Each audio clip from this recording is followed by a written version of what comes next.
What's going on, guys? It's Larry MF White here. And generally, every Monday, I come to you with a business tip of the day.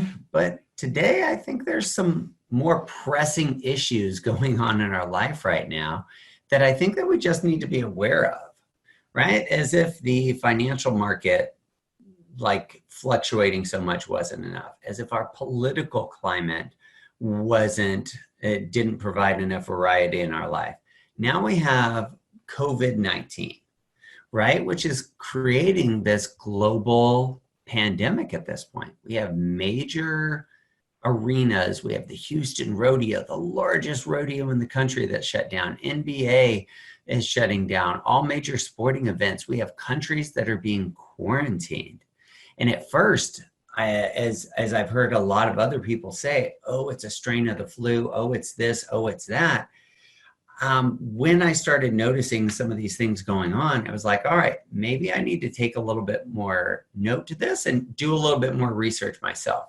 Because one thing I do want you to keep in mind is that the news is a fear-based media company, right? They have an agenda on hand, and fear is one of the major things that has been used throughout history to actually control people. So I don't watch the news. I don't have cable.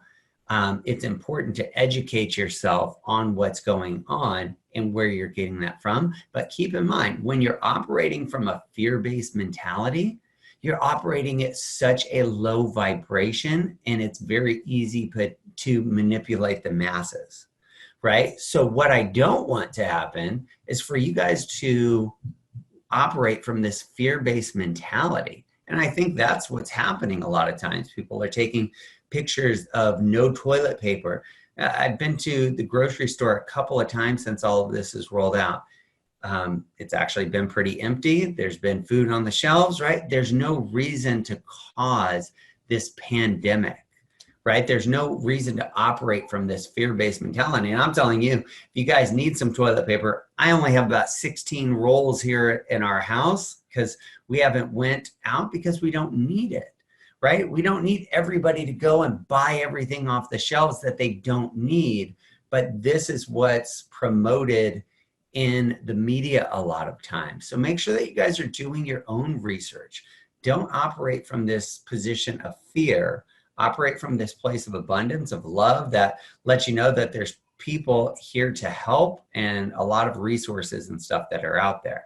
So that's the first part that I want you to realize. What are you reading? How are you educating yourself? And how is that affecting your decisions at the end of the day? Now let's jump into COVID-19 here for a few minutes. And as I had mentioned originally, I was saying the same things. Oh, it's a strain of the flu. Oh, the flu kills more people, this and that. Well, as I started doing a little bit more research, it's not so much necessarily that the mortality rate is that much higher, even though it is.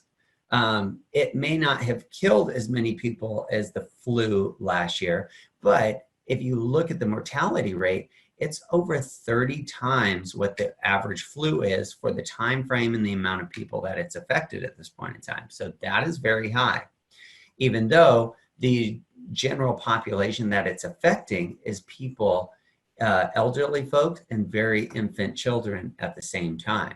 So I'm not so much worried about the general population at this point having a high mortality rate, but the transmission rate, the transmission rate and how it's contacted is so high right now. That's why all of these things are happening. And this is where I think that we all have to do our parts. I'm going to be hosting a lot of training for real estate agents throughout the next couple of weeks on how to run your business virtually, right? How do you hold meetings with your clients via Zoom video calls? What do you say to them? How do you offer value? How do you show homes? How do you do virtual open houses? Because we can't create these group settings. We all have to do our part at the end of the day and make sure that we're all safe and we're not contributing to this going out and creating more and more of an epidemic. So I actually agree with a lot of these events being closed down right now because it's so easily contaminated, and the contamination ratio is 5 to 10 days, right? That people can actually infect people with, which is really high. So this thing, that's why it spread so much in such a short period of time. I was just actually looking at some notes and stuff here. And if you look at Italy, and I have a cousin over in Italy that I was talking to, she was actually infected. And she talked about like it was terrible for about 3 weeks, shortness of breath, fever, no energy, etc. And she's like, make sure that you self-quarantine. I'm not telling you guys to do anything. I'm just telling you an experience of somebody that actually had it and what they shared with me at this point in time, that it's really serious because it spreads so quickly. But look at the numbers here in Italy, right? They went from having 3 reported cases to having the highest number of cases and deaths outside of China, to having 9,172 cases as of last week and 463 deaths. On March 8th alone, the number jumped almost 50% in reported cases. That is where we have to be proactive now.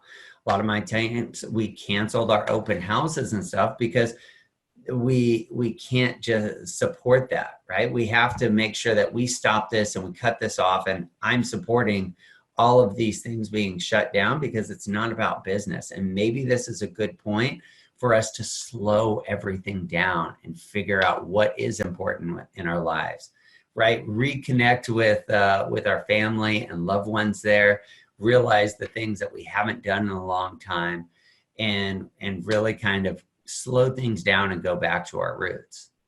So guys, I just wanted to share this message with you today. Like, don't operate from this fear-based mentality. Like, make sure that we're coming from abundance, that we're helping others, that you guys are being safe. The basics. We're washing our hands. We're covering our we're coughing and sneezing into our elbow, not to our hands. That we're not going out into highly populated places until we kind of curve this down and we can get a hold of this. Do your guys' research. If I can help you guys in any way, shape, or form, no matter what business that you're in, learn how to run your business virtually, let me know. We're doing team meetings all of this week in our virtual team office. We're doing trainings via Zoom, etc. It can be done. And I think you can also buy and sell homes virtually, and it doesn't have to be the traditional way of doing real estate. And I think this just kind of expands the resources and allows us to utilize the technology that we have in place. If I can help you guys, call, text, or email me, and hopefully that sheds some light, gives you a little bit more information. And I encourage you to go do a little bit more research yourself on what this can do or how it can be affected and how we're going to adapt to that at the end of the day as well. Thanks, and have a great day, guys.